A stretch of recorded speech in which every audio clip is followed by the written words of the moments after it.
There are stories that connect us to ourselves and to each other. These stories reveal who we are and show us the many vivid colors of our truth. Welcome to Soul Wanderings, where we raise spiritual awareness and foster connections through these shared stories and personal experiences.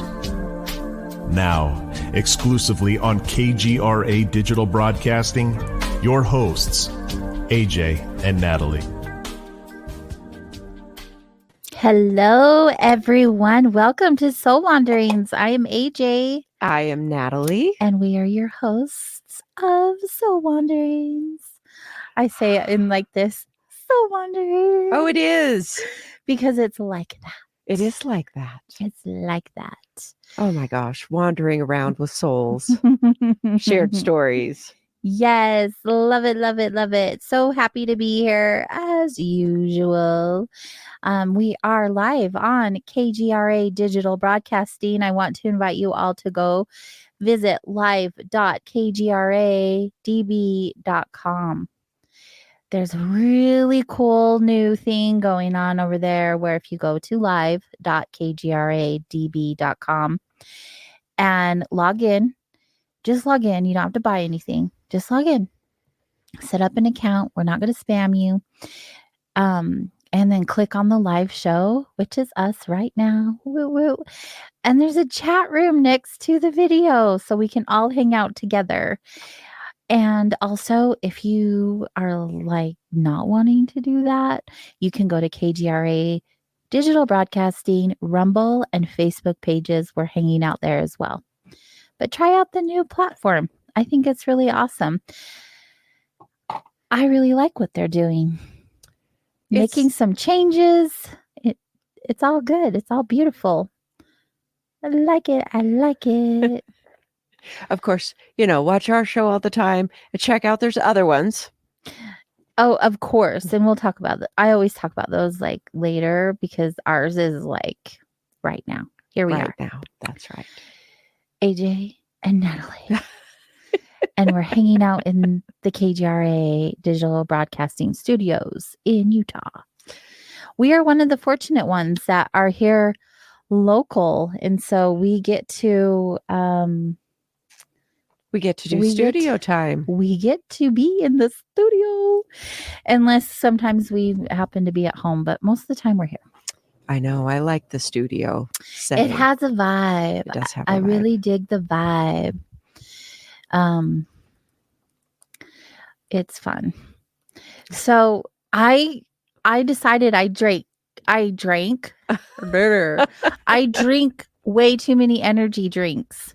You decided that just right now? No, Oh. I've decided that. And Okay. so I've cut down. Like I don't drink them every day anymore. Oh. And I know, don't anybody email me or write in the comments how bad they are for me. I don't want to hear it. I know. Just for the record, you do actually pay very close attention to what you put in your body. I do. And You're this very is particular. the one vice that, not the one, but a vice, a regular vice that I've had. Well, when you have chronic fatigue, like MS, like you are tired and I have too much to do. I like drinking energy drinks, but I drink the zero sugar I think there's like one carb in here. Oh, there's 2 carbs, but There's 2. Wow. Yeah. That's per almost serving. over the top. And it's 20 calories. Like I'm not drinking the ones that are like, I do pay attention to that.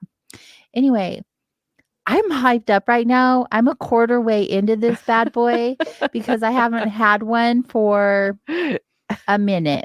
I'd say well over a week. And caffeine doesn't usually affect me that way. It just keeps my eyelids open and then I'm just normal. But right now I'm like, And bing, bing, bing, bing, bing, bing, bing. And so have fun, you guys. This will be awesome. Just a forewarning. I love the Wanderers, you guys. Hi, welcome, welcome. Everyone's piling in. It looks like Maria is raining them all over to Rumble. So go over to Rumble. It's nice when they announce where to show up. She said all the cool Sh- kids are hanging out there. Show up in the So, chat room on Rumble. yeah.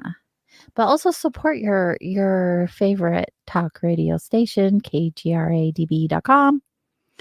Chat rooms there too. Hang out in all 3 of them. How about that? That's That's a what lot. I'm doing. I would love to have that talent. I don't have that talent. They always say they, whoever they be, They. no one can multitask efficiently. Liar. I can do the things. In my case, that's true. I cannot. I try to do this thing and there goes my attention. Yeah, it definitely depends on what we're doing. But I'm a very good listener. Yes, I can do this. You are. I listen with all my attention. You are an excellent listener. In fact, every time I see Natalie, I'm like, Natalie, I've got to catch you up on the last, however long it's been since I've seen you in the next 10 minutes. Uh-huh. And this is this and that is that. And she just goes, and I listen Mhm. and I absorb it and it's good. She's my therapist. I know. What I do is very therapeutic. Mm-hmm. Thank goodness I didn't go to social work school and get trained out of that. Thank goodness for that. Not I very mean, good social work school. I was going to say there is a purpose for them too, but yes. Yeah. I'm happy that I don't know if it's funny. I was going to college and I didn't go to college when I was younger. I went to college in my late 30s and early 40s. And I had already gotten a very, very good paying job at that point. I clawed my way up by experience. And then one day I was sitting in the classroom looking around at people that were much younger than me, not everyone, and realizing that I was making the money they all wanted to. So then I'm like, why am I doing this? There are other ways to educate my mind. Mm-hmm.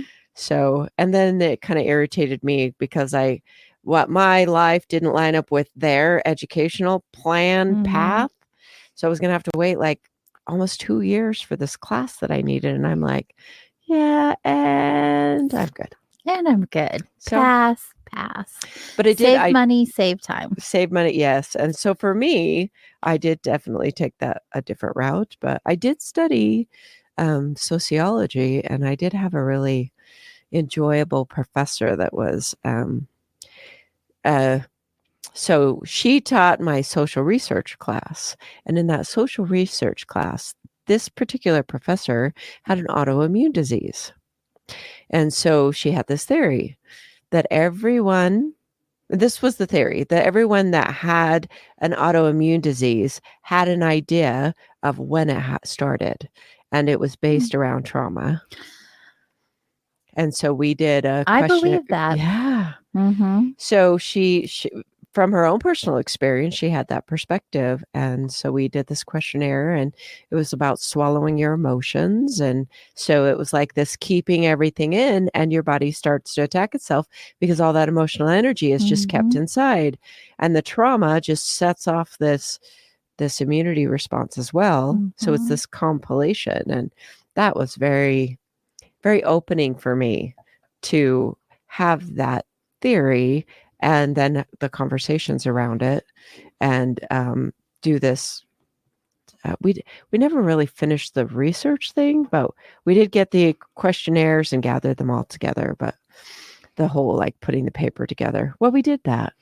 But it's like, well, we did. But the part I think was that kernel of truth that happened, and then I've seen it so much in people where there was a traumatic or several traumatic things, and then you start keeping all that inward, and it eats you up from the inside out, or it turns your body around. Kind of like our topic tonight. I know. Yes. But yes, it's true. I mean, I'm a product of that. I literally am, and I'm aware of that, and that's how I know I will reverse the diagnosis. I am already currently in process of that. Yes. Don't eat your emotions, people. Don't swallow your emotions. Don't swallow your trauma. It's, it's tricky. Healing is definitely possible. Every time I hear the word tricky, I think of It's tricky. Yeah, it's tricky. You know that song? No. Maybe. No. Is it? It's a rap song Oh, yes, I don't. from back in the day. If we had sound effects and we would just pull it all up. Oh, It's like what is that? Run Tricky. DMC, like old rap, the good stuff. Okay. Yes, I maybe have heard it, but it's not my. Yeah. See, Chanel knows. Yes, tricky. Yeah. I will look that up later. I cannot sing. In fact, and you won't even have to look it up later. Just remind me after the show. We'll have dance party. Okay, let's do it. I'm all about that. I like the dance parties that you put on. Oh, We haven't had one of those for a little while. I had one this morning. What? Heck yeah. I don't know. I put on moody 80s music and Depeche Mode came on, and I'm actually going to Depeche Mode in 17 days. And I was like, oh, yeah, this is my jam today. Oh, and I'm yeah. going to have a little dance party. I love Depeche Mode. Ditto. Yeah. I'm excited. I'm looking forward to that. That should be an amazing concert. Heck yeah. I had someone that told me that there's a chance that if he doesn't go to Depeche Mode, words. See, we were talking about this earlier, words coming out of the mouth hard. Yeah, words is that hard. He has me in mind to give his tickets to. He won them off the radio. And I was like, I mean, they were that would kind not of be expensive. Even That's what I heard. the less expensive ones, I was like, gulp. I spent some money on this concert, but I love live music. You know me. Oh, yeah. If there's a concert, I want to go to it. It's especially metal concert. It's music therapy. It's fun. Heck yeah. Heck yeah. Oh, Charles, in the chat room on Rumble under KGRA Digital Broadcasting's page, you can't use your energy fighting and containing trauma. We are then stealing energy that our bodies need to heal and fight off every microscopic predator in the universe. So he said we can't use it fighting and containing. Isn't it interesting that we would actually fight to contain it? I mean, us humans, we are very good at complicating everything. But Charles, he throws in these little words of wisdom. He's done it. I've saved some of his quotes actually, because I'm like, whoa. That was profound. Yeah, Charles has some things to share. It's a good thing. Thanks for sharing. Which means he probably has been through some things. Wisdom doesn't come from just, regular, just thinking about things. Generally, it comes from experiencing things. Generally, so, yes. How's your week been? I'm thinking on that.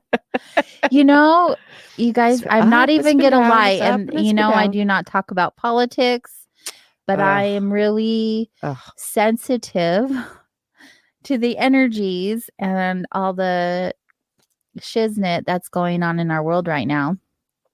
I mean, I'm not the only one. Everyone's feeling it. Yeah. I'm not different. Whether than anyone else. you're feeling it or not. You're feeling it. I'm not an anxious person, but I am like low grade anxiety. But I can thank social media for that because I've gone down some rabbit holes. Don't do that. Were you feeling anxious before the rabbit hole experience? That amplified? I'm trying to feel on that too. Yeah. Because, we had full moon energy last week going into Halloween. Yeah. Yes. And the veil is super thin. It's Day of the Dead energies. Today. Yeah. And it's still Samhain right now. So it's like, it's just a lot of things going on. And it's affecting my family as far as, I have 2 military children. And it's just a lot. It's just a lot. Yeah. And, do we prepare? Do we not prepare? Do we prepare just in case? Yes, of course. But then, you have all of these questions, all the things. And you have to realize like none of this is we have no control over any of No. this. Right. But the thing that is so horrible for me as someone who feels things so deeply is just the amount of hate. Like that energy, that hate energy. I just I can't even wrap my head around it. And it's just so overwhelming. It's just a lot. And it's just put me in this place where I've kind of been just very aware of how I'm feeling and the things that I'm thinking and like what I can do in my little corner of the world. And also just calming my mama heart down and also just like loving the people around me hard. And, whatever's going to be will be. It's true. It's just what it is. But it just makes me question what's going on our planet on a Cosmic, on the cosmic level? Yes, on a bigger, broader spectrum. Do you know what I mean? Yeah. Like I follow time travelers or like you read stuff about what Nostradamus has shared, just things like that. And there can't be that many coincidences. There just can't. I mean, watch The Simpsons. They predicted so much. And I'm just like, how? Like, there's something to it. And also, like, don't freak out. Right. But also, we chose to be here at this time. Yeah. So there's a purpose and a reason in all things. And it's just like remembering that. And so this week has just been like up and down and up and down. And the last couple of days in general, just we've decided to talk about shadow work tonight. And just having a topic in your awareness, knowing that you're going to talk about it. Like we don't prep for our shows. It's not like we do research. We just come here and organically share our viewpoints and our experiences on the topic. But that has brought up something. So I'm like hanging out with my shadow and going through all these emotions. So it's just like, it hasn't been a bad week. It hasn't been a great week. It's just been a week. Like it's normal human everyday stuff. And so the roller coaster is making me a little nauseous and I'm ready to get off of it, but I don't see the end coming anytime soon. So I'm just going to buckle up and hold on tight. That's all life. You can do. It's life. That's how it rolls. Yeah. Yeah. It's all good. What about you? It's been good. I don't have quite the roller coaster things going on. That You're like, I can handle my emotions a lot more differently than you. Well, I don't have that particular thing. I don't have loved ones that are in the, in the military that have to deal with that, the world scenario that's going on. So, the world theater. Yeah. My work is enough what I get exposure to, as far as, people, and they still have loved ones dying. And, there's this never ending wave of new grief and new grief and new grief and that particular aspect. And then the power of, we like to talk about human design and how wonderful it is for me to understand. I have a map. I have an operating way, and being able to see that and utilize it and going, okay, goodness, let's at least do this. Let's just throttle back to strategy and authority. And sometimes my experience of, oh my goodness, I don't know if this is probably most humans, unless they have a very fixed mind, but the mind, let me just tell you the stories that this mind of mine can create out of thin air. There is no evidence for this whole thought stream going on in my head. I'm like, and it's really believable. And the voice is loud in there, and there's all this kind of things, and it runs down this street or that street. And I'm like, okay, think about a lot of things that don't matter. Just remind myself. I think about a lot of things that don't matter. And so I was moving some things around in my yard, prepping for, cold weather's coming. It's going to snow. We have some nice days still left. And I'm just like, okay, we're shoveling compost into the wheelbarrow and taking it to the back and right here, right now. Yeah. And that's all we can do, right? It is. Just be here right now. Yes. And so that's kind of a regular, since I talk about these things so much. And then because I knew that I as well knew shadow work was on the topic. So there's been these things that have come up in my life, noticing. So one of my little insights today was I was driving to a group, I think. I was driving somewhere, to work, one of these things. And I noticed these two hawks. I noticed hawks just came and were noticeable. I saw them flying over a couple of the areas I was driving to get to my destination. And I was pondering the fact that when you read your life, notice what pops out. And thinking about like, oh, so then maybe my hawks are my spirit animal today. I don't know exactly what that means, but I knew that they were prominent, that there was two hawks quite visible in my life. And if it's all a simulation, then pay attention to the things that are, if you go around what is not so hidden in there. Right. So these two hawks pop up. So it's just this contemplation that says, if we're paying attention to this simulation or this life or this, there's things that'll pop up and they're messages. And symbology is a thing. We've had long standing symbology on this planet. And I'm not adept. There's so much to know, the symbols and what they mean and the background on all of that. And so this is what I do in my internal head. It's like, this is how I process life. And do you know about the hawk as a spirit animal? Oh, no, tell me. Well, most birds are all about freedom. So, I mean, that's just a given. But they have the power of vision.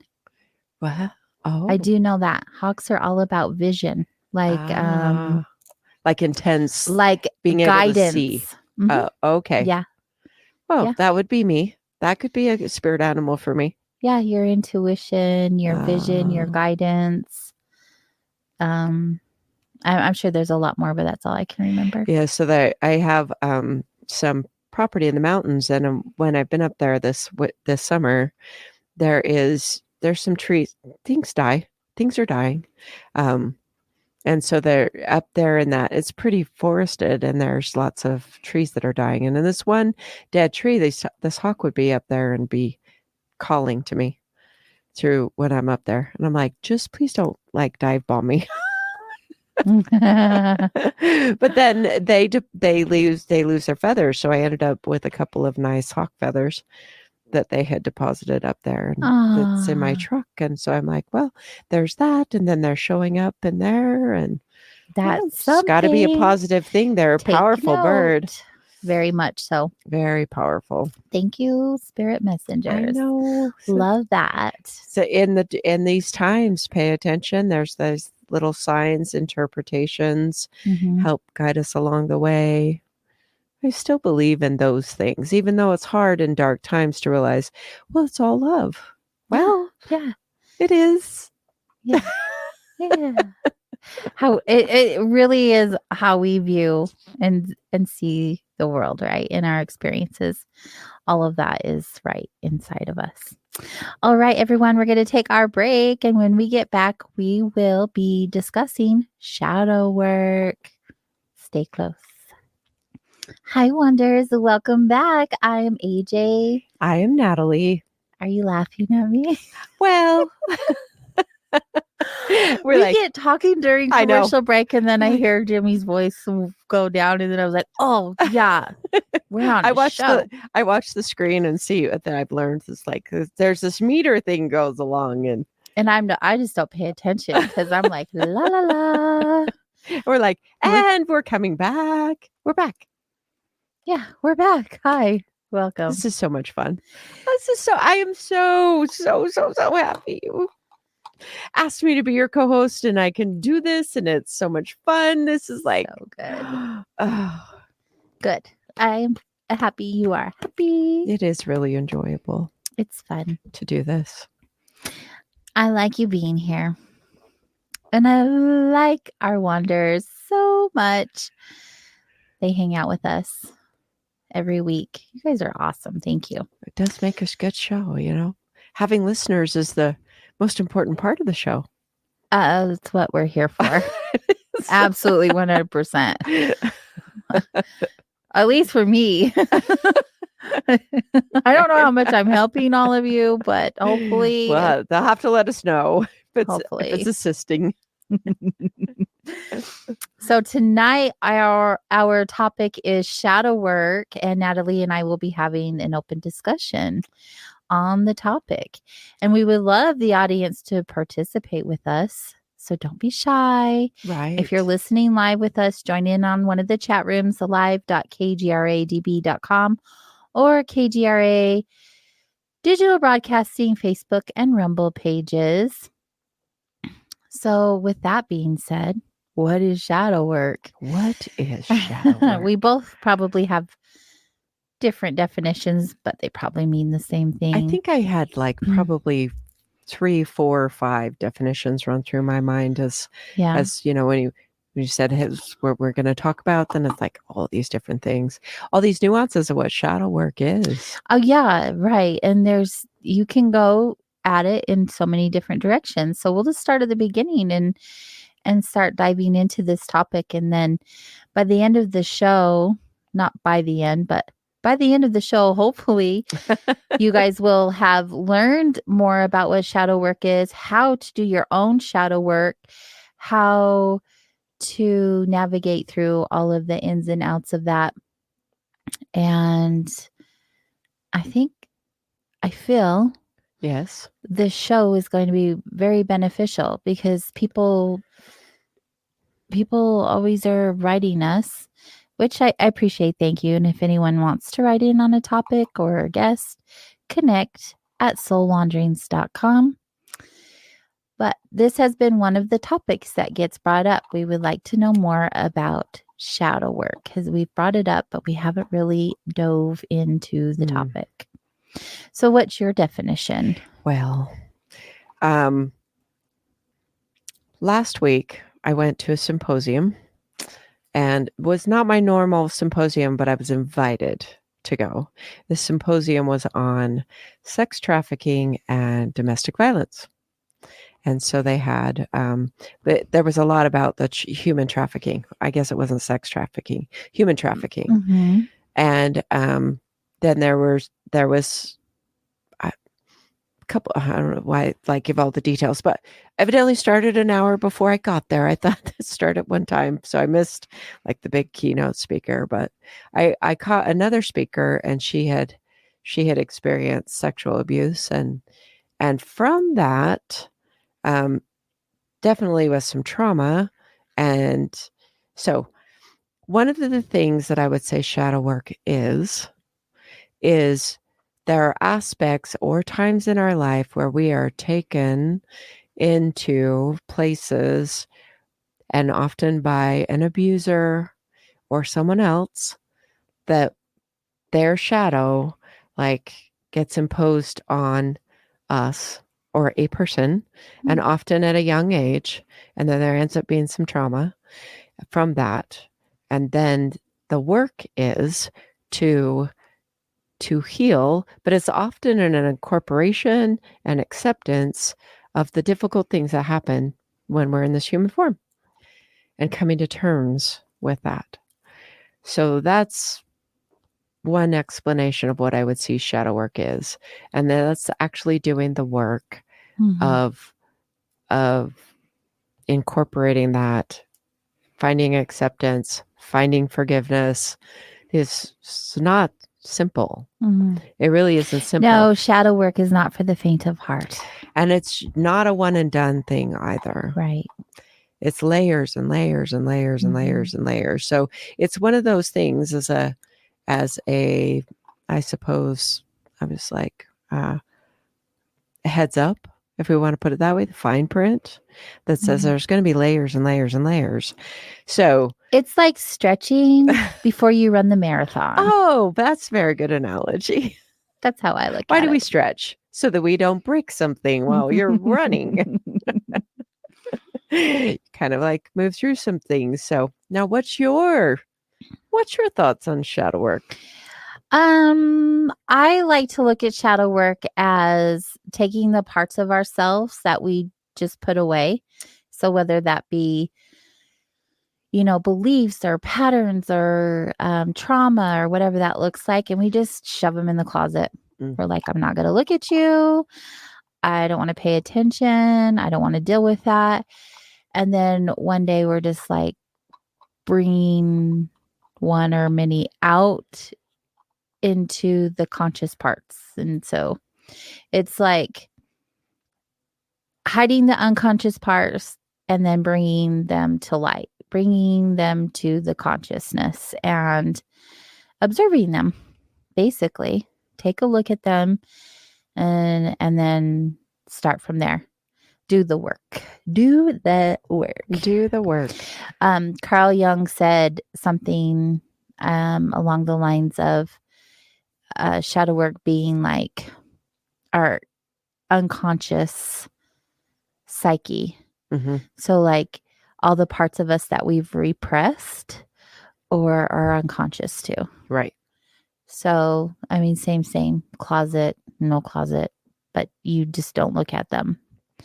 Know they're there. Sometimes you know, or sometimes you don't, because if it's the unconscious, it is what's hidden. Mm-hmm. And that's one of the reasons why not doing it by yourself.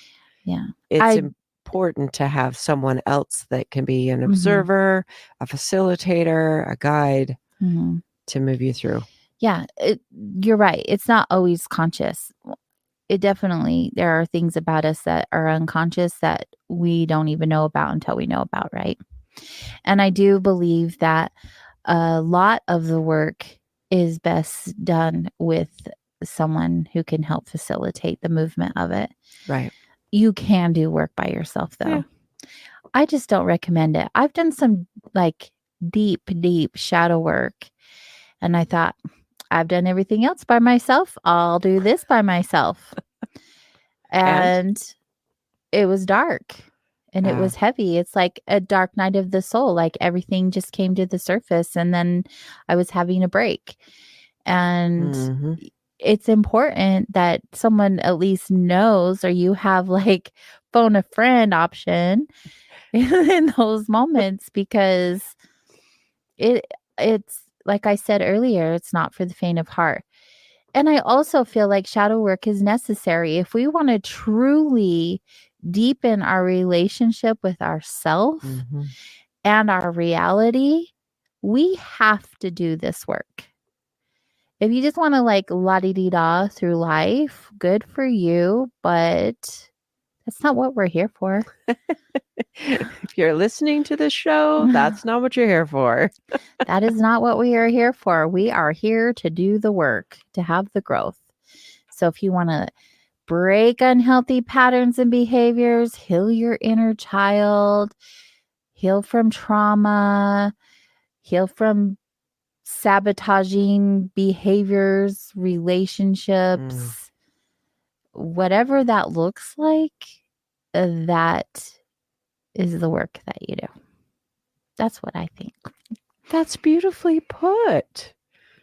Now we have wandering a little bit more. Now what? Now, yeah. So we have this work you to do. So now what? So why would we want to? What's the question? There's another question. What's the benefit? Why would you want to?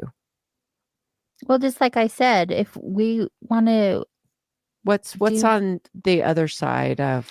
Well, I look at it as just like my analogy with fear. On the other side of fear is freedom, joy, happiness, love. All of these high vibrational energies are on the other side of that. So yeah, it's called shadow work for a reason, because it is heavier. It's unconscious. It's sabotaging patterns and behaviors. It's whatever negative thing, right? Right. And a lot of times that isn't even caused by us. It could be caused simply like your parents didn't show you love or didn't pay attention to you, or they said one thing to you like, I don't have time. Right. So then you create this scenario in your head that you are not lovable, you are not enough, Mhm. whatever that looks like. And so it can be as simple as that. Like you could have had a great childhood with no trauma. Right. But if you had that one experience with someone you looked up to, a parent or an older sibling or whatever, that can change everything for you. Yep. It really is as simple as that. So when people are like, I don't have shadow work to do, nothing, I'm good. Like life is, I've done my work. I call bullshit. That is not real. So Everybody has work to do. it's true. So with that, I would that would, if we take it away from trauma and we do take it into Just this other experience. thing, right? So I have utilized this. It's another tool. It's similar to human design, but it's called Gene Keys, and in that system, it actually includes like this shadow frequency that each one of us will have.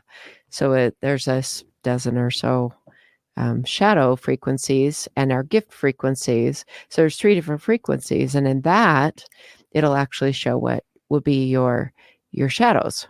Ah. And I would say in the shadow, it's the denser vibration states that we will naturally inhabit.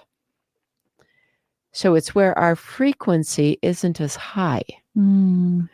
And so we take the shadow energy and it's colder, darker, denser, and not as high vibrational and light. And we just take that concept of being in the shadows. It's where there's less light. Yeah. And it's denser. So it doesn't have to be this heavy thing. No. It can be the fact that we're just not vibrating as high. Yeah. And we vibrate more densely in these particular frequencies. And then you can shift from that vibration to another one. Let's just say that you have from occasion you get an anger. Someone may have an anger cycle, or they have a trigger that, just one that's typical. It's like every time you have to call and get customer service on the telephone, Oh, my triggers favorite you. thing in the world. And so then you're just irritable when that has to happen. Well, that's a shadow. That's a shadow. Yeah. Why are you Right? having an issue with it? What is going on? What is that? Why is it that you're put out that you have to call and get assistance from someone else, or Mhm. that this assistance, and that you have these expectations? I was working with a client recently, and she's like, I just expect that they're competent at their job and that they can fix my problem. It's like they are a human doing a job, trying to follow the scripts on their screen as just as best as possible. Does not mean that they're an IT expert in all ways, kind of things. Or so it's those are the things. If you want to take examination of your life, and where is it that you get tripped? What are your buttons? I like that you brought that up because there are always buttons, right? Yes. I also have a few questions that I keep in my, my brain book. I have a book that I carry with me everywhere. And one of the questions is, if I had everything I desired, what would my life look like? Okay. Another one is, what is a promise to myself that I keep breaking and why? Mm. And another one is, who am I afraid is going to leave me if I start living the way I deeply want to? Or who am I afraid is going to judge me? Oh. So like questions like even like simple as that are going to bring up deeper questions for you Yes. to do some of that work too. Like shadow work is so broad. Mm-hmm. It can be all the things we've said. And then it can also be like digging deeper into your psyche Uh-huh. and working through some of your fears or beliefs. Right. So, and I would say working through fears or beliefs is to understand that there is these belief structures, and belief could be as simple as something that you agreed to when you were younger. You Mhm. agreed to it and you've just reinforced it and you've kept this agreement, even though this agreement was maybe made out of a situation that you didn't want to agree to anyway. Mm. But someone said something, you believed it, and you took on this agreement that what they said was truth, even though you know it. Yeah. And these things just happen like in a flash. Yeah. This isn't something that has to be like it was this grand, awful thing. It can be Mhm. really simple to say, I agreed at this one point. Mhm. When someone said, laughed at me, there's just, I had there was like 3 memories that went through, but this one, I had, when I was in, I think I was in junior high, and, I'm reasonably intelligent, was fairly intelligent then. I grew up in a family where we didn't, my dad was electronics and my mom was, that we just had, and I had older siblings. And so there was these intelligent conversations, riddles, things like that was just kind of normal in our family. And this one classmate said, "What, do you read the dictionary at night?" You're like, as a matter of fact. Well, my older self wished that I could have said, "You should try it. Yeah. It'd be great for your grades," or something. But that little dig Yeah. in that said being smart wasn't cool. Mm-hmm. Being too smart wasn't cool because I wouldn't. So those are moments, Yeah. and that memory is still around, and there's still something being called out or whatever that was. But it's those little things. Those are parts that are a belief, and then a fear. And you had referenced fear, and I like to use the acronym that says fear is false evidence appearing real. And fear is also a place to go into. Face the fear, see what's behind it, Mm-hmm. call its bluff.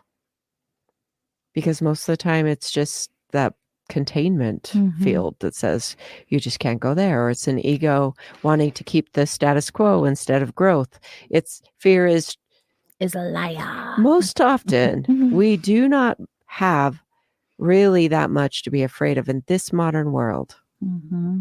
To be afraid of on a regular, consistent basis. I'm not saying there isn't dangers out there. I'm just saying regularly and consistency, and we don't have as much as we used to with when we were more in the wilds. Yeah, it's different. Yeah.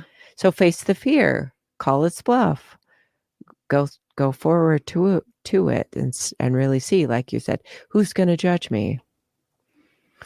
Yeah. And then you go forward to that. Mm-hmm. The judging thing is mostly it's the person that you are that judges you. Mostly it's self-judgment. Yeah, it's not a thing for me now like it was when I was younger. But also the way that, when I was younger, I was doing things where I was putting myself in positions to be judged. Like, I was in modeling when I was younger. I was on the dance team when I was younger.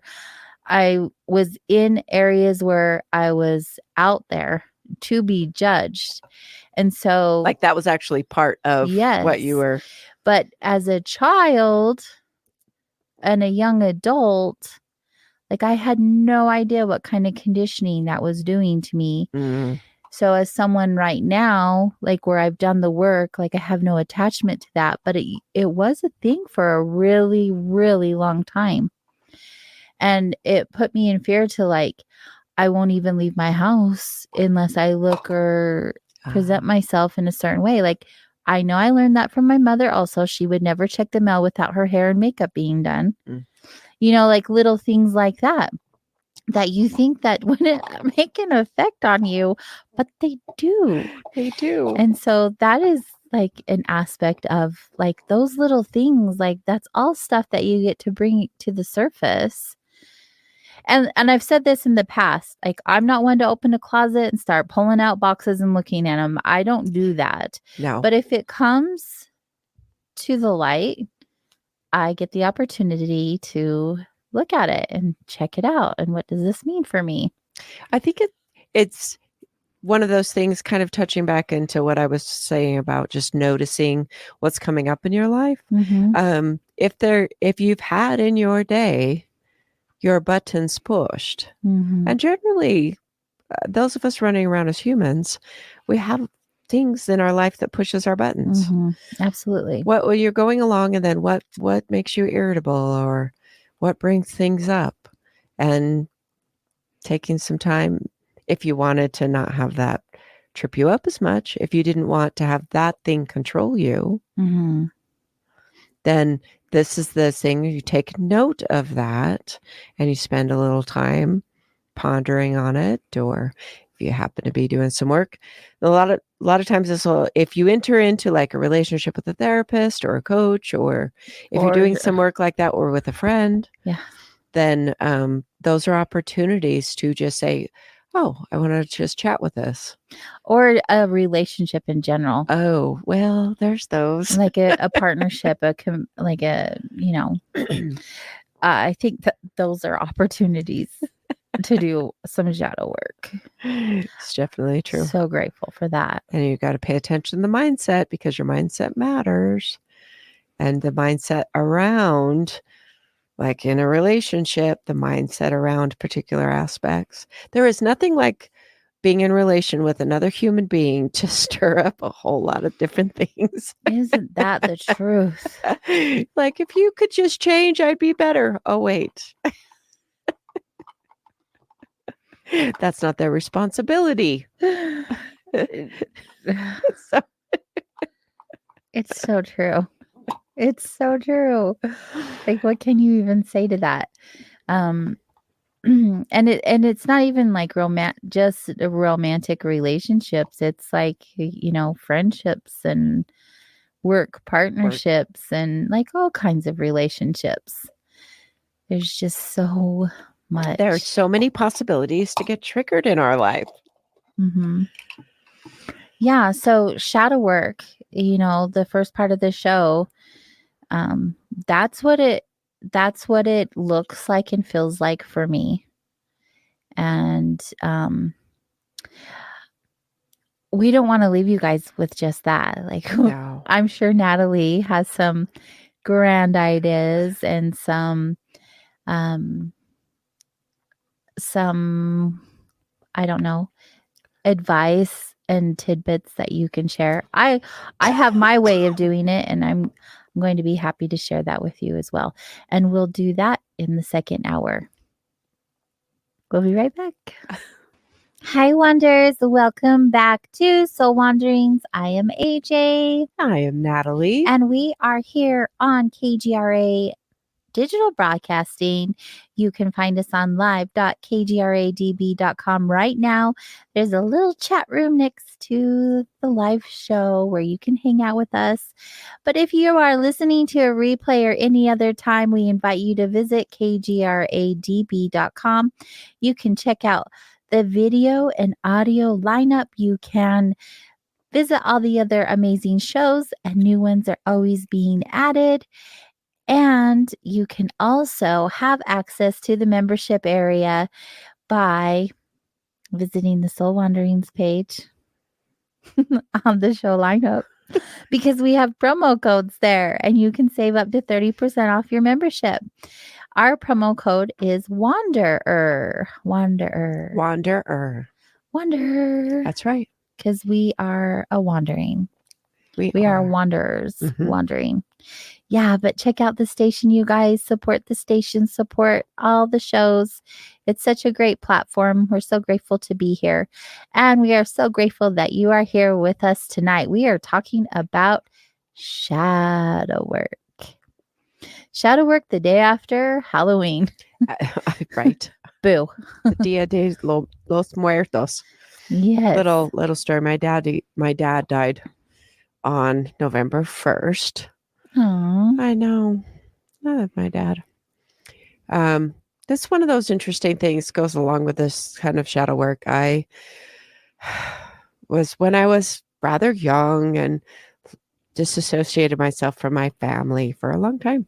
So I didn't see my dad that much after I was young, infrequent, and then they moved to another state. So, but my dad and I, evidently I was his favorite. Don't tell my other siblings. Maybe they know. My mom said, you were his favorite. Like, I don't know why, Aw. but that's cool. No, my dad and I did have a special thing. I love that. Mm-hmm. And there was a couple things my dad did after he died, and he was in spirit. That these fun little stories, you're going through a funeral, and he, my sister saw this really bright falling star, and so there was that happened. There was this butterfly that came in. We were at his graveside service, and this giant swallowtail butterfly flew in.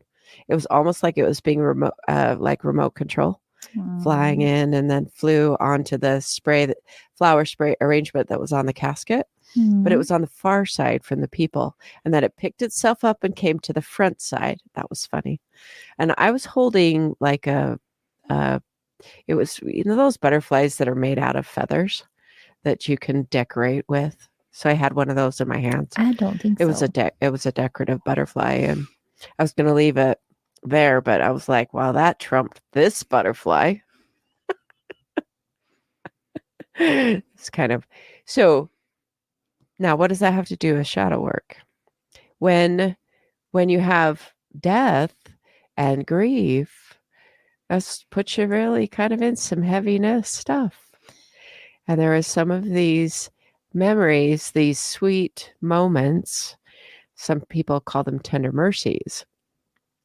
And when people are grieving, it's hard to see those things, or they'll be there, but they're hard to believe for many people that is actually their loved ones, because there's so many doubts and confusions that come after someone sheds the body and becomes energy, and then that's so mysterious. So that's part of what's going through as you're going through and doing uncovering the shadows, taking the skeletons out of the closet, unpacking your baggage. There may be memories that actually come up that weren't visible before because they were actually behind these shadows. Yeah. So it's one of those aspects of doing the shadow work, is that you may have more memories that actually come about and come up. But you can definitely feel lighter after doing some of this work to lighten your load. Yeah, that I agree. Like, and things come up when you least expect it. So, while you're going through something heavy like grief, yeah, the last thing you want to do is shadow work. But it's it is shadow work in some ways. It is. I mean, literally. Yeah, literally. Yes, definitely. So it's one of those things that's another concept, or it's another aspect that is when you are doing the work of living in the shadows of death, it's heavy and it's dense so often, and it can feel so overwhelming. People want to hurry through it. I guess that's another thing to bring up. Yeah. It's not a race to. It's not like with our body. If we have something traumatically happen physical, then you go in and you get like surgery or something right away. There's these trauma units, and you get dealing with that initial trauma. And then there's the physical therapy after. So if you consider a physical injury, and then there's physical therapy, and there's this longer term therapy. This is very similar, but on our energy body or on our emotional body. So it's going to take some time, and you can't, it needs to, your body needs to acclimate to the new frequencies anyway. So don't be in too much of a rush. Have you found that to be true? Yeah, absolutely. You cannot rush it. I I feel like once that you have the awareness of what the shadow is, for me personally, I don't deal with it right then and there. I'm one to like bring it to the surface. So now I have this awareness that it's there, or a new awareness, right? Because it depends on what the shadow is that is coming to the surface. But like bring it there and shine some light on it. A lot of times I like to journal about it or reflect on it, or just feel on it before I even do anything. Like kind of give it a level of an importance, Mm. especially with what's going on in my life at that time. Like, is this something I need to look at right now? Or is this something that I can like sit in the energy of for a couple of days or a couple of hours? Everything is so different. I definitely don't want to put it away again. Right. Because all I'm doing is prolonging the suffering. I think that it's good for me, just how I am. I like to, well, I'll compare it to human design. As a type that's emotional, I have to like wait it out.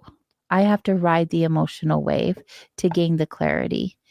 And that's how it is for me with this as well. And I see that in the shadow work and see how that applies to me in this as well as other things in my life. And then once I look at it, I like to like analyze it, if you will, not as a matter of like priority, but like significance of where it came from. And most of the time I'll go right to my childhood because I like to go back as far as I can. And then ask myself like questions like, what does this have to do with my childhood? Was there a part of me that I had to hide? Could I not be my true self? Was I not feeling whole or enough? Did I not get the attention I felt like I needed to receive? I don't know, just was I accepted? Just things like that. And if I can get through all of these questions through a journaling process or however I do it, and realize that, it wasn't in my childhood, it was actually in this part. And then I can look into that and dive deeper into that. I don't know if I've gone off your question, but I'm just going through my process. But then you can take that energy and transmute it. Right. And that's where the magic happens, because sometimes it's not even about doing this deep inner work. It's literally just having an awareness of what was or is. And then like accepting. It could be as simple as just like, oh, okay, I get that. So let's talk about that transmutation process just a little bit of like some examples. That's a really wonderful concept to realize that transmutation of energy is possible, and it doesn't have to be super complicated. Right. So I've been working, I have this one client, she's older, and I really feel like we're doing some work unpacking, helping her unpack some baggage before, who knows, but it's nearing the end of life. She's just older. And so, you end closer to the end of the road when you're older, in your 80s. And so, she's had some, so as each session, we're unpacking just a little bit. She just keeps going backwards to these difficulty that she's having. And there was this one son of hers that she was having a lot of issues with. And she was having issues with her son about his issues and how bad of a dad he was with his son. And so I said to her, so what I'd like you to do is to write 5 good things about this son. And she's like, oh, I don't know if I can do that. I said, well, I was going to give you 10, but we're going to start with 5. And then she did 3. I think she came up with 3. So that's showing that one of the things that's in the shadow is that she is overly critical. So she has this long, long list of what is wrong with him and a very short list of what's right with him.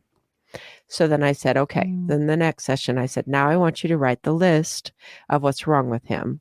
And then I want you to destroy it. Yes. And that is an example, a simple example of transmuting. So you get it from the inside space expressed, and it goes from your brain down your arm into a pen, onto a piece of paper. And then you take that piece of paper and burn it, shred it, flush it. This transmutation where you're willingly doing an active practice to let it go. Yes, that's one of my favorite practices. And in fact, Misty, when she used to be on the show often, she would say the same thing. I think it's great advice. That's a transmutation process. Burning burning things is very powerful. Fire. I know, I like fire.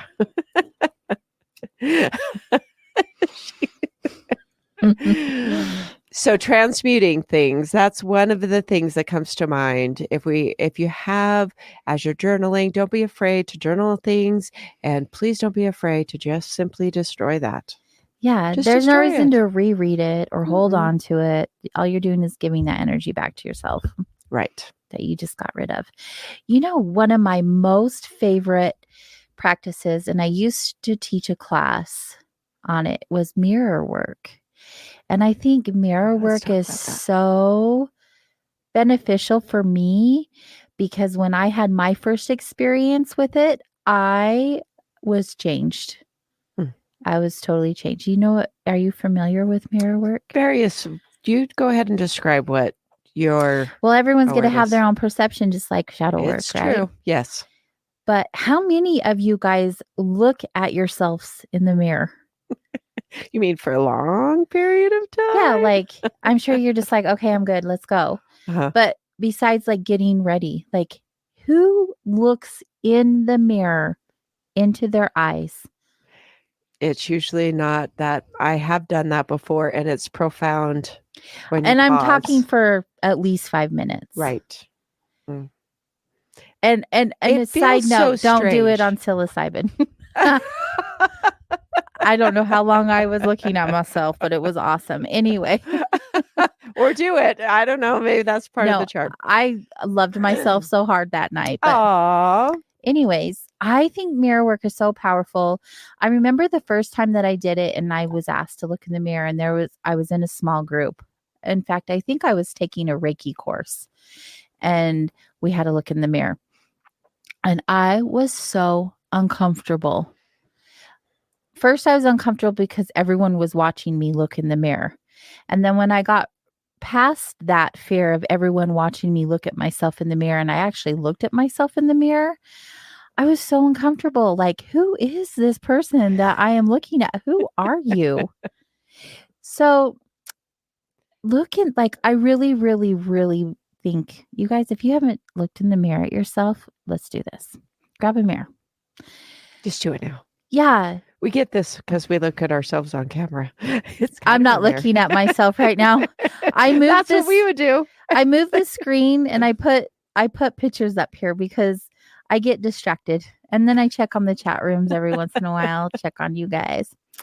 Anyway, look in the mirror. Is this the person you thought you would see when you were your younger self, wondering what you would be like?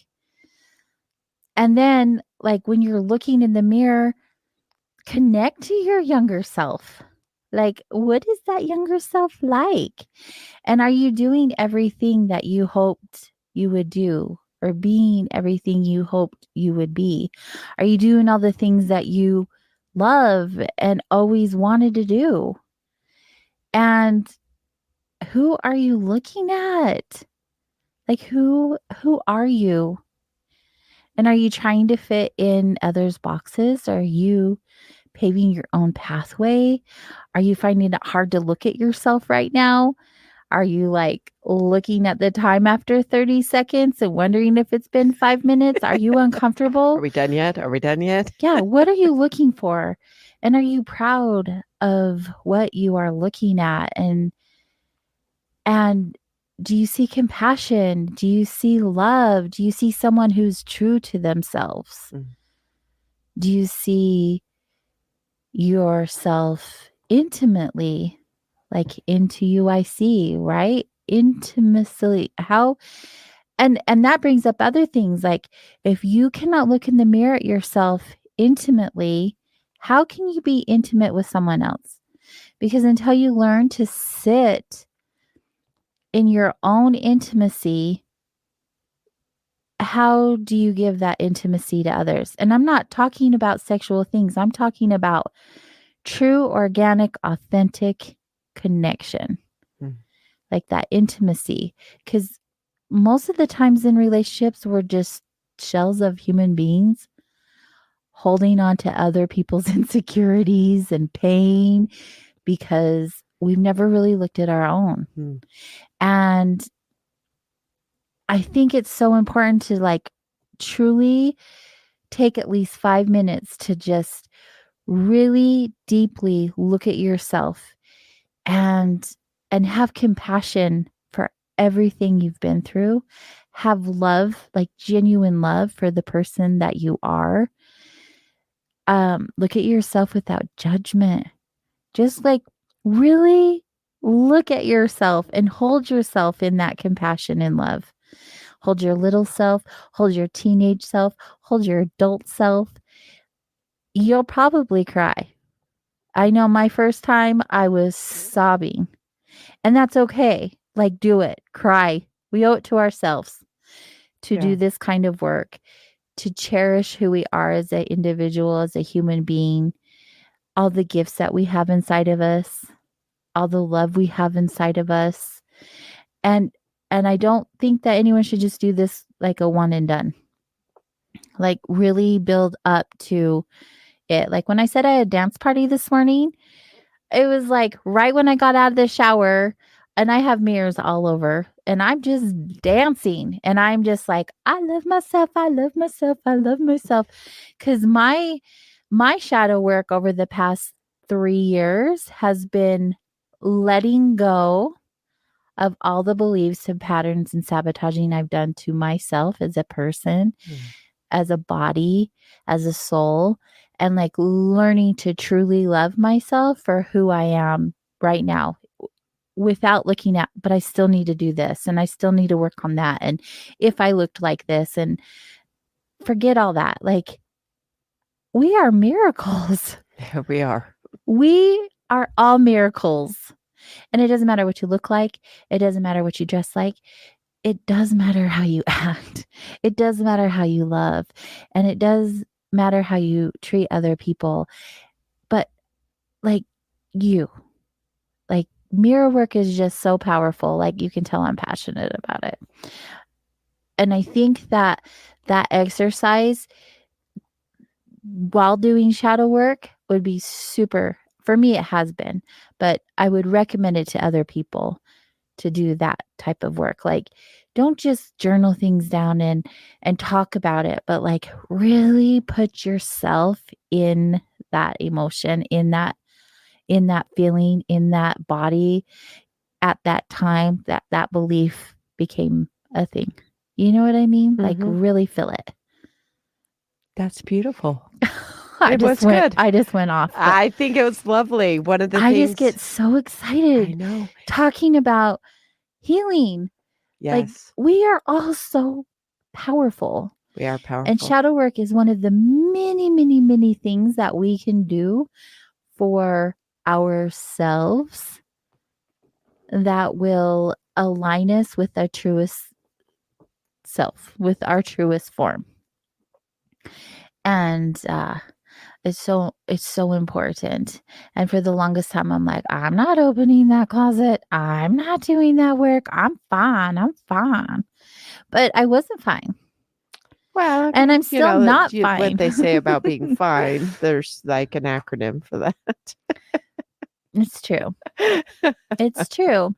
But I no one has to know you're looking in the mirror and telling yourself that you love yourself. You don't have to tell people. No. If that's something that you're afraid to share, plus it's nobody's business. This is your work. Right. This is what you get to do for you. So do it without fear and judgment. Don't judge yourself. Look in the mirror and be like, hey, you, I see you. I like you. You know what I mean?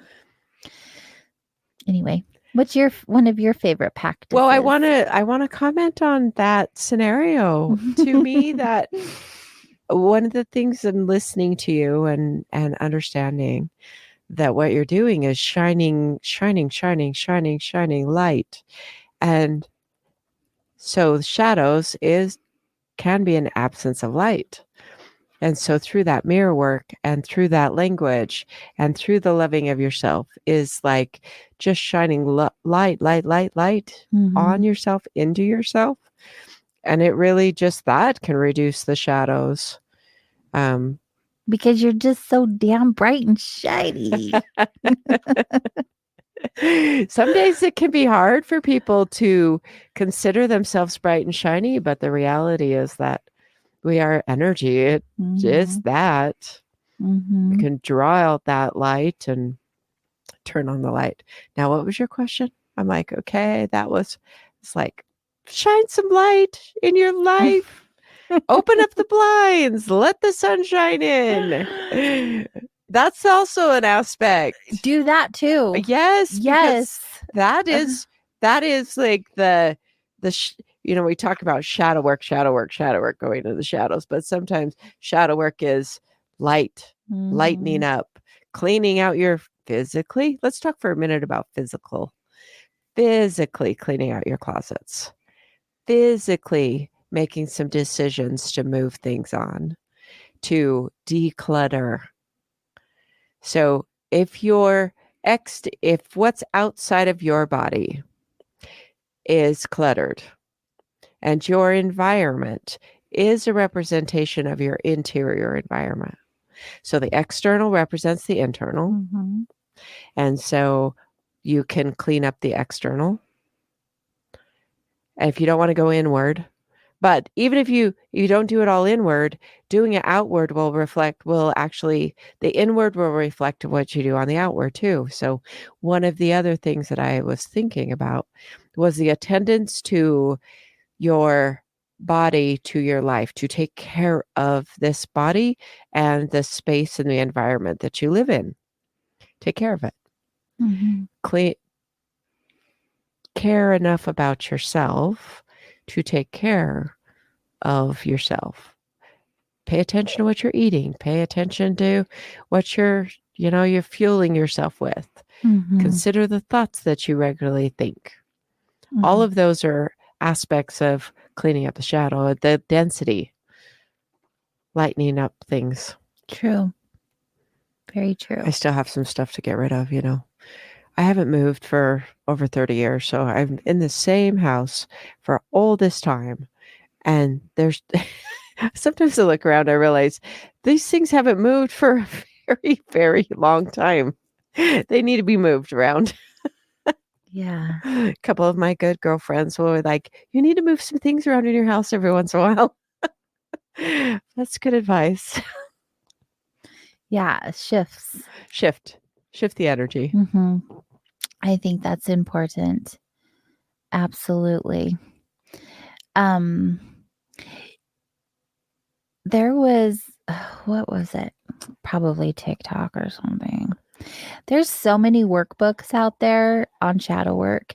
So if you're not one to sit down and be disciplined enough to ask the deeper questions or journal them out, there are so many resources. You can grab a shadow work journal, or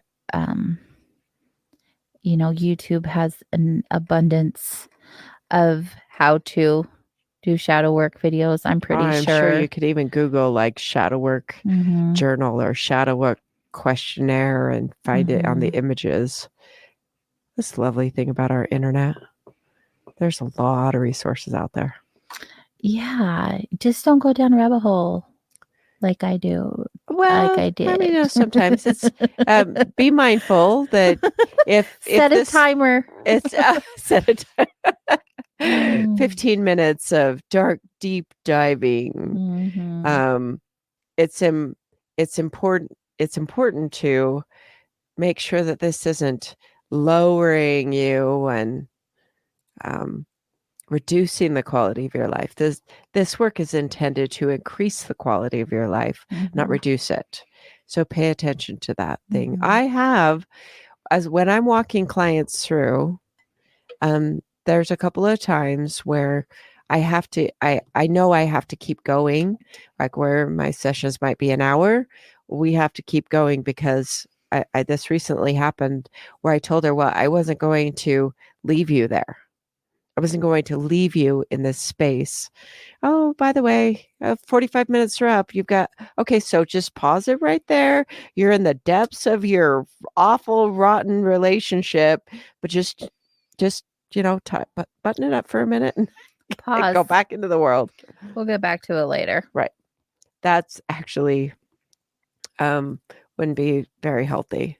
So I worked with this client there and then got her back out to where she was. It had moved through a lot of the emotional energy. I do work, wandering with people into their dark things. I know that if we're wandering through past things, going through emotional stuff, I have on a couple occasions had people go, okay, well, we're not going to go there. That is not a good idea. Pull them back and bring them back into their body. It can be pretty serious because people can you don't want to just when you're dealing with really, really difficult trauma, that's the important part, to definitely do that with a professional that is qualified and experienced enough that they will not leave you when you start spinning out. That's important. But a lot of these are when you're clearing out the closet and you're coming to grips with things. One thing that can be difficult is realizing that everything in the life happened and everything has a reason. And everything happens for a reason. You take this statement and then argue about it for a little bit. That would actually be everything happens for a reason. And then if you have some arguments coming up, those are little shadows popping their heads up, but not that thing. There was no reason for that thing. Or the other thing. Now this couldn't be. Now if you start arguing about all these hypotheticals that are outside of you, that's just humanity's shadow work. And we realize, as we had mentioned earlier, humanity has a lot of shadows. We do have a lot of shadows. I think that's one of the things that comes to mind, like you were talking about, that can be overwhelming when you see how our human species is not, we're just like killer monkeys, really, sometimes. That you're just like, oh my goodness, how can we even possibly be lighter when it's all this? And it can be very, that can be some pretty big rabbit holes when you're just like, what do you do to solve this violent tendency within us? Well, there isn't anything instantaneously that's going to keep humans from wars. No. There are so many interviews that I watch with experiencers, and one of the main messages that they get from their interactions with extraterrestrials is that they're here to try to help humans save themselves and the planet, because we are really messing things up. And it's crazy to me the amount of, this is a little off topic, but kind of not. It's amazing to me the amount of people who have this awareness, right? That people are angry and hateful, and they're complaining about people being angry and hateful, yet no one is shifting their energy to authenticity or love or anything like that, when they know, based on what they share and say they know, that can shift everything. Yep. Like that is the answer. Yep. Yet everyone, and I'm generalizing, please do not take this literally, has this thing where they just have to be right. You just have to be right. And therefore, there's all of this conflict because you're wrong and I'm right. And if everyone were to do their shadow work or learn their design, Right. or whatever else that looks like, right? Mm-hmm. The world would be a much different place. Unfortunately, humans are dense. And I just don't think we're going to get it in time. And I do feel like our planet will be destroyed. Well, that might be part of the reason. Well, this one needs to be phased out to bring in something else. Yeah. And you know, if you was an listen to interesting anyone who experiment. has that ability to see that way, I've heard some people say They are the end times. Mm-hmm. Yeah. I mean, everyone's going to have an opinion, a thought, a belief, a channel, a message, or whatever, right? Right. We all have something or believe in one of them or whatever that looks like. Well, that is being in this. There's a lot of heaviness. Now I have only conscious currently in this body in this time, currently conscious. While I might have some little fragments of previous lives, not that much to remember exactly what it felt like in a human body in a previous time. But this time right now, and when I hear different prophecies like you were just talking about, and really feeling like end times, like this really can be, or at least this time, so many uncertainties of like, are we going to blow up the world? Are we going to actually utilize? Are there people going to push the button on nuclear weapons and war and all these kind of things? It's an unknown. The only thing I have control over is the attitude I take. I don't know that's the only thing, but that's a thing I have control over. I can consider my attitude. I was working with someone recently. She was just throwing a fit. She had done a lot of work and she had cleaned up a lot of her life and she discovered some new lovely things recently. And then it kind of went sideways a little bit and wasn't tracking like it had. And she just was not happy that wasn't happening that way now. That's a lesson in of itself, right? Yes. And it was nothing happens like we want it to happen. Oh, I know. It happens how it's meant to happen.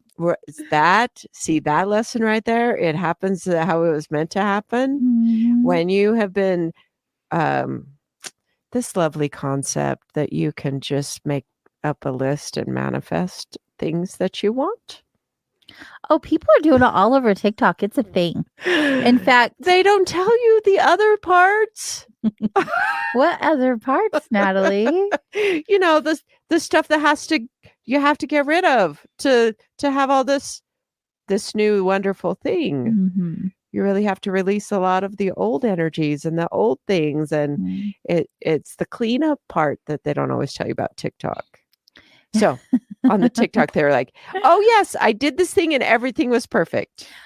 I said this number frequency, or I looked in the mirror and said this little chant, or there's all kinds of things on there. If you won't, there's all kinds of things on there. Yes.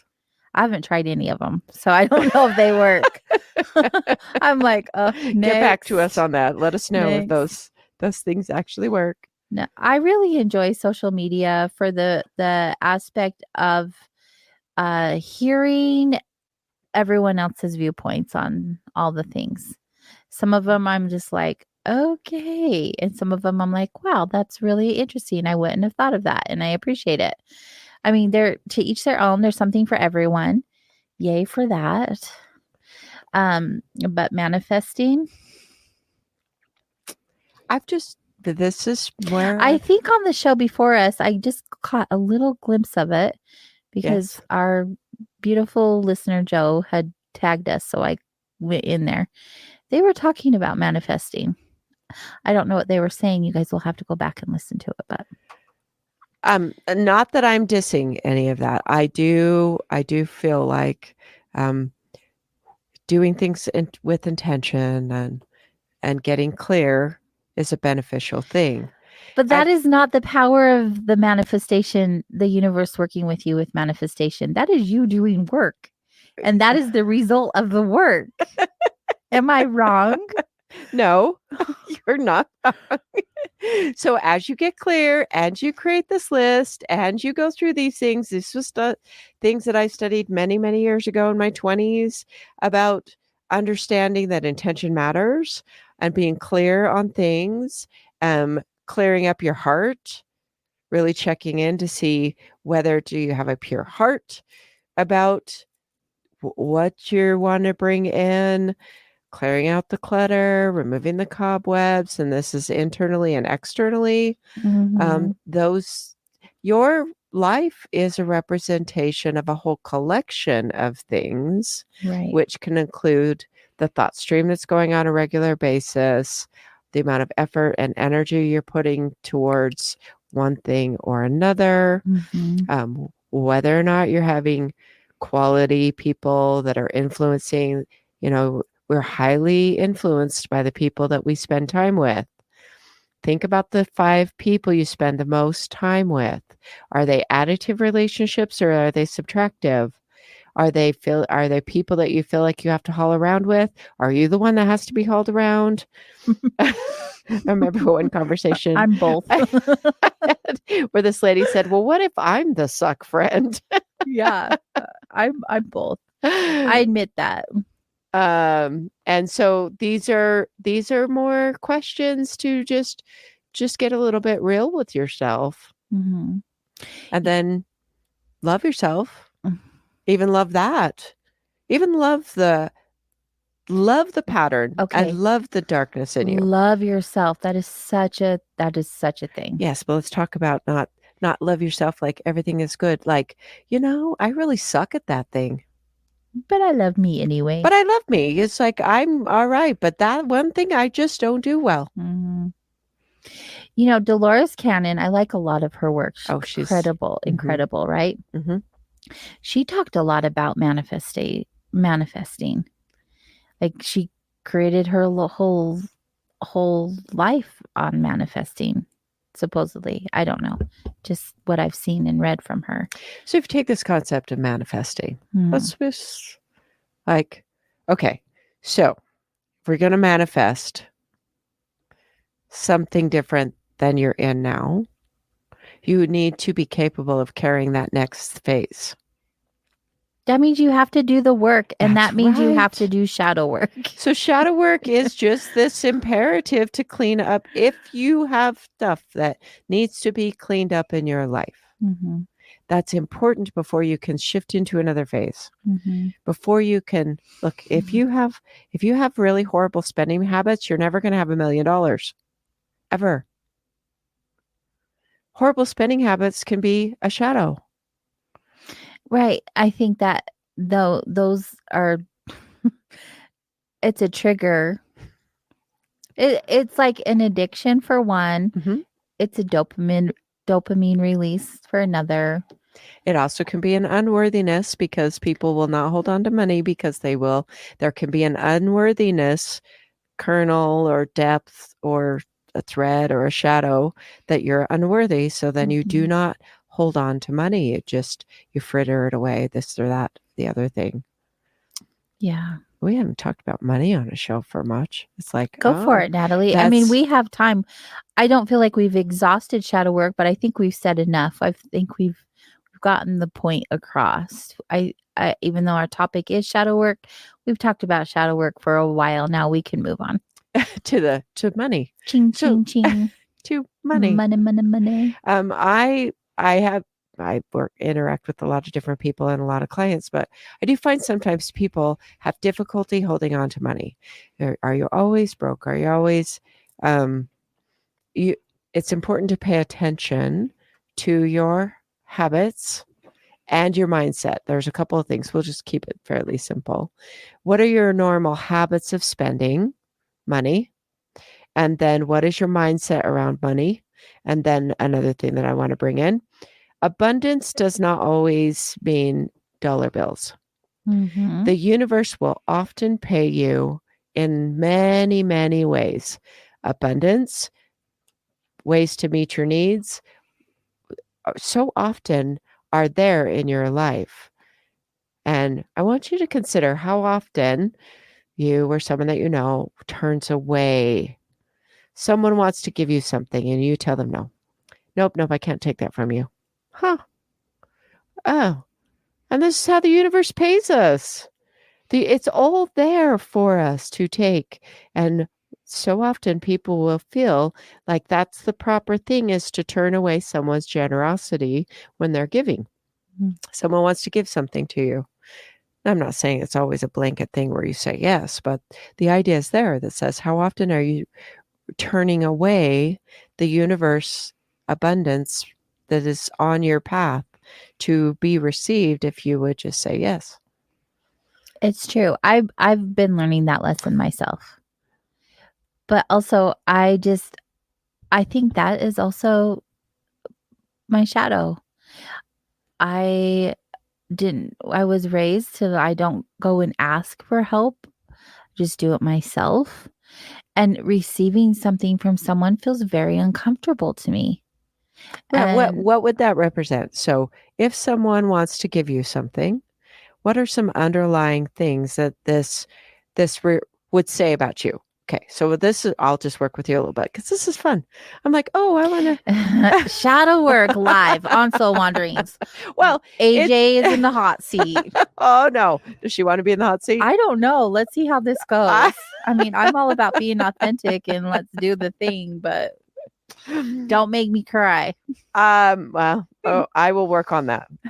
So someone wants to give you something and you feel like, oh no, I can't take that, or what would be a typical response?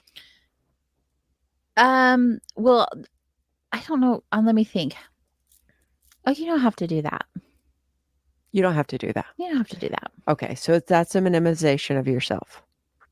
Or, yes, so someone's already chosen to do that. They're full aware that they don't have to. Right. It's not out of obligation. I know this. Intellectually. Right. I know this. Uh-huh. My lesson the last few years, oh gosh, I've really been doing some work, if you haven't noticed. Mm-hmm. I've noticed. Thank you. You're welcome. Being worthy of receiving. I don't know where I picked up the thought along the line somewhere in my life that if I get something from someone, I have to earn it. Or that there's a hook. Maybe. Or that I'm not worthy of something so amazing, whatever that is. So that could be one thing, but then there may be another one where you don't trust that someone is just going to give you something without a hook. No, that's a thing that also. Says, and you're saying that because you know my experiences. Yes. And it's also an intuitive thing that I'm just sitting here going, oh, yeah. Sometimes you're worried about the hook. Yeah. Like, if I take this from you, what are you going to expect from me? That's true.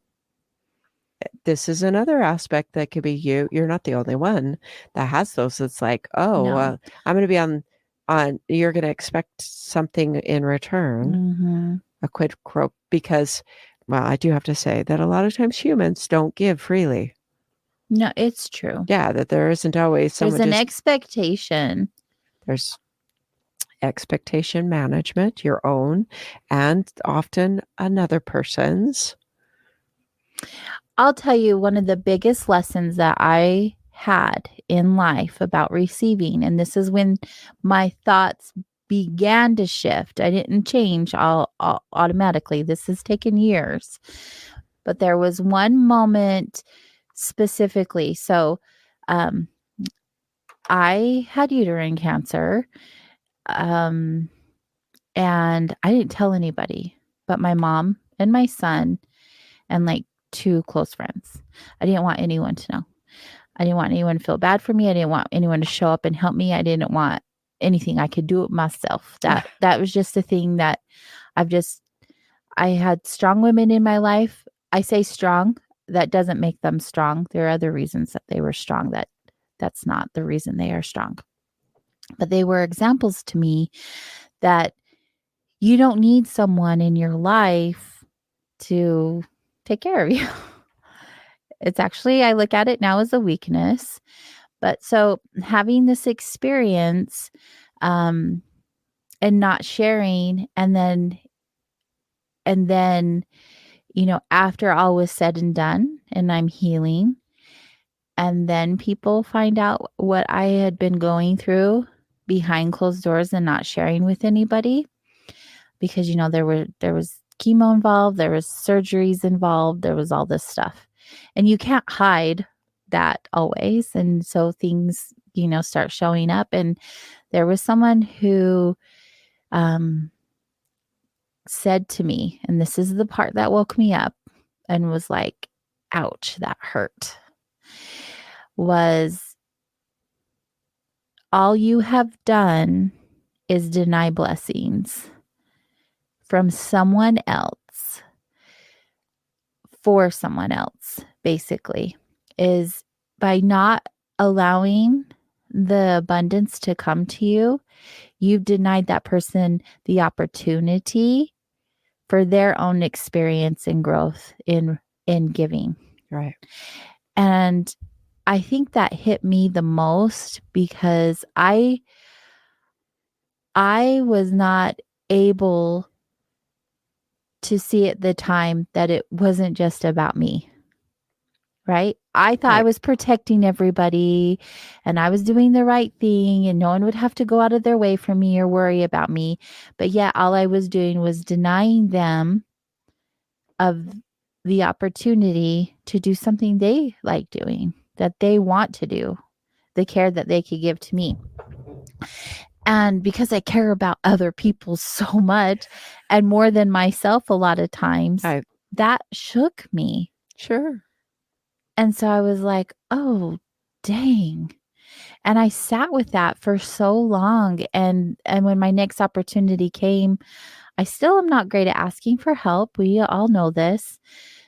But I'm definitely working through it.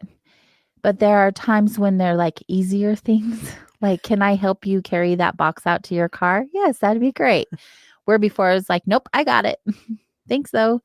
So like little things, like you just have to start small if it seems too big for you, just from personal experience. But yeah, if you want to receive abundance, allow someone to offer it to you.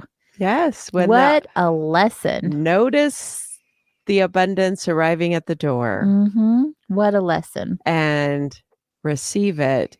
I really want you to pay attention to notice that the universe rises up to meet us. Mm-hmm. It rises up, and it's creativity. And it's not always, the abundance doesn't show up in dollar bills. So often there's a lot of other ways. I was working with someone that I would like to see him coach more. He's got the ability, and it's in his design even. There's lots of things going to that. But he's got just these blocks that keep him from stepping into that next phase, really seeing himself. He can see himself as being able to do it, but really pursuing it and finding out it could be viable. He's got a lot of hesitation.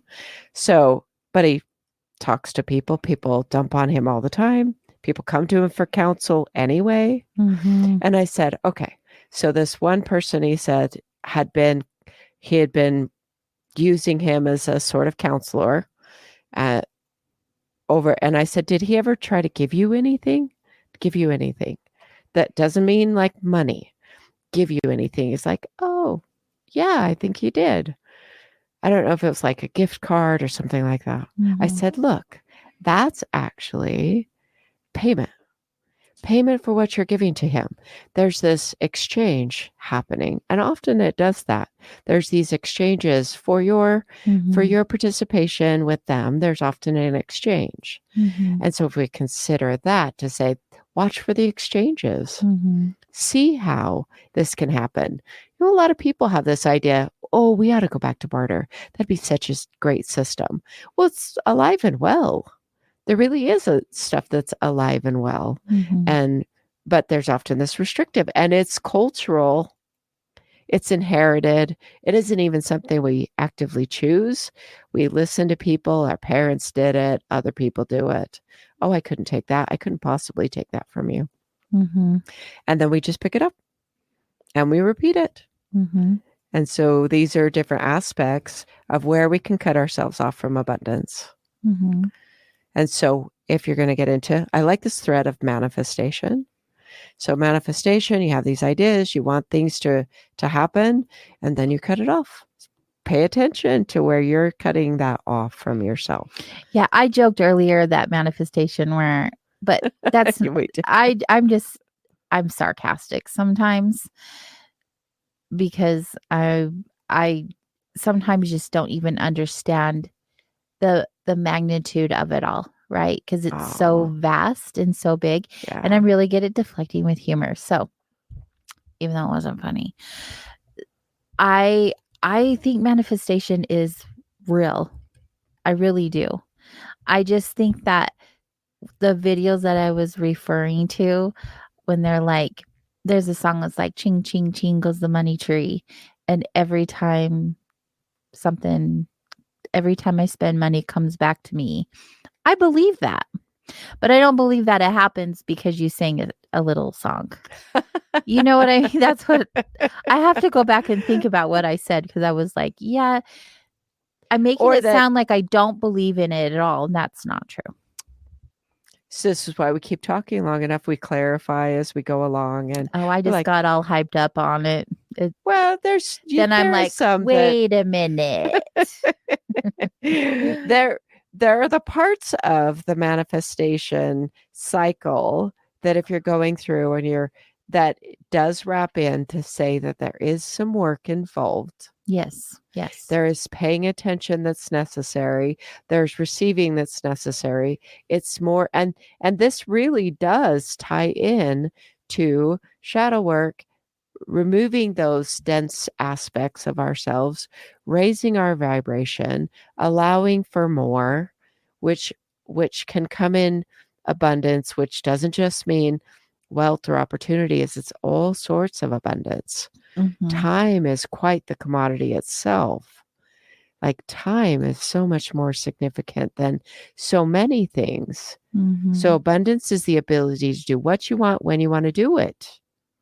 And that's a whole different aspect of this saying, well, I have the opportunity to do what I want when I want to do it, unhindered by a whole bunch of different things. Mm-hmm. And unhindered by past baggage. I've known people that have hauled something around for decades. Now we're proverbially hauling around. We're actually actively talking about it. There's different ways that I use in my work to read someone's. They still talk about it. It's a story you're telling. I've heard this story like 5 or 6 times. That's a lot. That's a piece of baggage that keeps getting hauled around.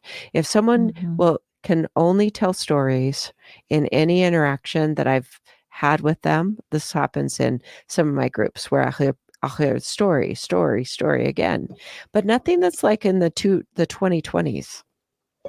Why is there no stories from the 2020s in your storytelling box? Have you known people like this? That's just like, okay, well, what's happened like in the last 2 years that you want to tell me about?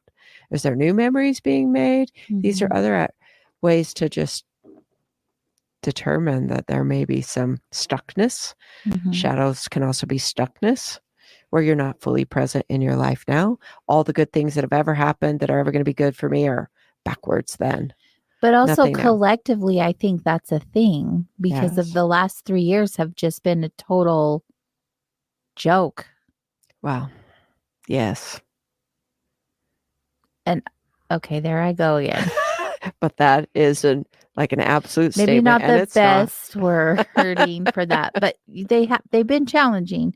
They've been a lot. Yes. They've been different than what we are accustomed to, or what is the norm. Mm-hmm. But we say from that, even that statement can show that, so these last 3 years have been nothing but shadow. No, they haven't been. They've also been sources of quite significant growth. Mm-hmm. And people through this time. Yeah. What did you do with the time? Well, there's part of this that even through this, that's like there's the cracking open. There's the raising of awareness that's happened Mhm. in these last 3 years. People have either gone deeper into fear, or they've realized that there's a lot of things that maybe look like we needed to be afraid of them that weren't. And that challenged a lot of our perspectives, challenged a lot of trust in different things. Yeah. Yeah. But it sheds a lot of light on things. Mhm. Then you're like, what do I do now? I can't trust anything. Yeah, I agree with that completely.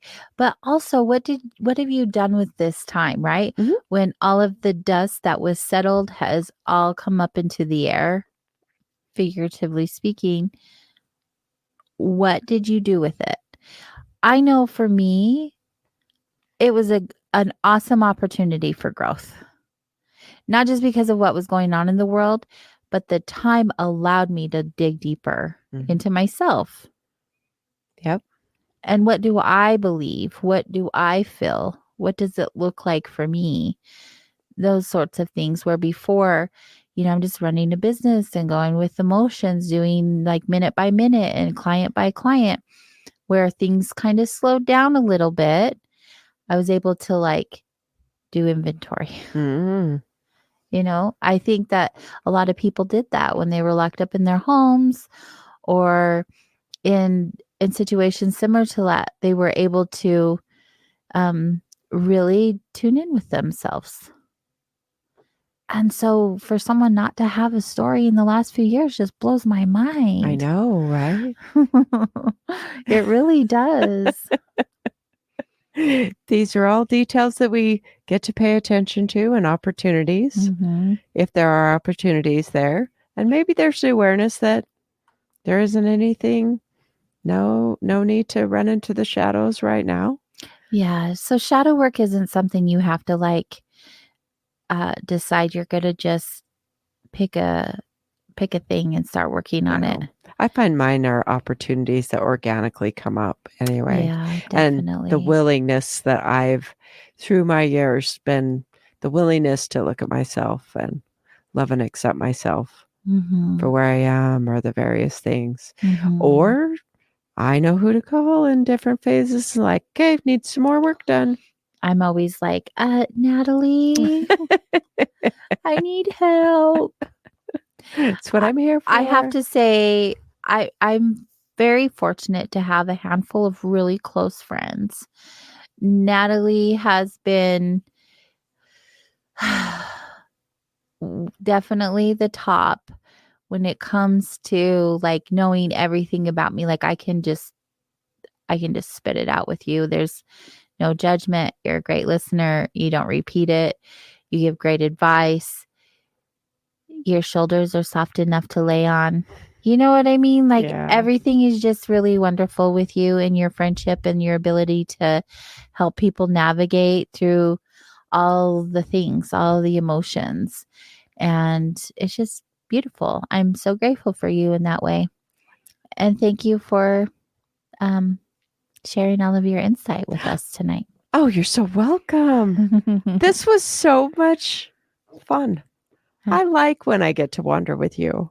Thanks. And have a conversation. Even though I'm a little nutty. You are not. Why are you all still here? Thank you.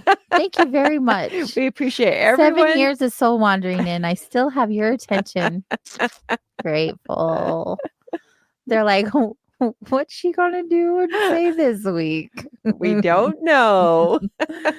It's been fun, you guys. Thank you for allowing us to share with you about our thoughts and feelings about shadow work. We hope you learned something from us and you can start practicing or have a new practice added to your current shadow work. Yeah. It's been awesome and we appreciate you. We are grateful for you. Until next week, be good to yourself and be good to each other. We'll see you all then. Good night. Have a